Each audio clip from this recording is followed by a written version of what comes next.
കാനായിലെ കല്യാണ വിരുന്നിൽ ആദ്യത്തെ അത്ഭുതം പ്രവർത്തിച്ചുകൊണ്ട് വെള്ളം വീഞ്ഞാക്കി മാറ്റിയ ഈശോയെ, ഞങ്ങളുടെ അനുദിന ജീവിതത്തിൽ അങ്ങ് നൽകിക്കൊണ്ടിരിക്കുന്ന എല്ലാ നന്മകൾക്കും നന്ദി പറഞ്ഞുകൊണ്ട് ഞങ്ങൾ അങ്ങയെ സ്തുതിക്കുകയും ആരാധിക്കുകയും ചെയ്യുന്നു.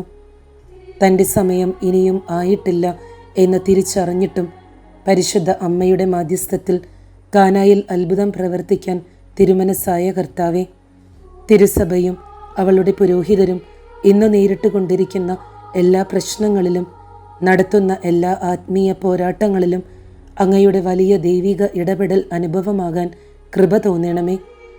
പരിശുദ്ധാത്മാവിന് വേണ്ടിയാണ് ലോകം മുഴുവൻ ദാഹിക്കുന്നത് എന്ന് തിരിച്ചറിഞ്ഞ് മറ്റെല്ലാ ഭൗതിക ആവശ്യങ്ങൾക്കും ഉപരിയായി പരിശുദ്ധാത്മാവിനെ ദൈവജനത്തിന് നൽകാൻ അങ്ങയുടെ പുരോഹിതരെ അഭിഷേകം ചെയ്യണമേ. പരിശുദ്ധ അമ്മയുടെ മാധ്യസ്ഥ ശക്തിയാൽ അങ്ങയുടെ പുരോഹിതരുടെ ജീവിതങ്ങൾ പരിശുദ്ധാത്മാവിൻ്റെ ലഹരിയാൽ നിറയട്ടെ. കണ്ണു കണ്ടിട്ടില്ലാത്തതും കാതു കേട്ടിട്ടില്ലാത്തതും ഹൃദയം ആസ്വദിച്ചിട്ടില്ലാത്തതുമായ സ്വർഗീയ ആനന്ദം അനുഭവിക്കാൻ അങ്ങയുടെ പുരോഹിതരെയും അവർ നയിക്കുന്ന ദൈവജനത്തെയും യോഗ്യരാക്കണമേ. പുരോഹിതരുടെ ആശ്രയമായ പരിശുദ്ധ മാതാവേ, എല്ലാ പുരോഹിതരെയും ദുഷ്ടൻ്റെ ശക്തിയിൽ നിന്നും കാത്തു പരിപാലിക്കണമേ. ആമേൻ.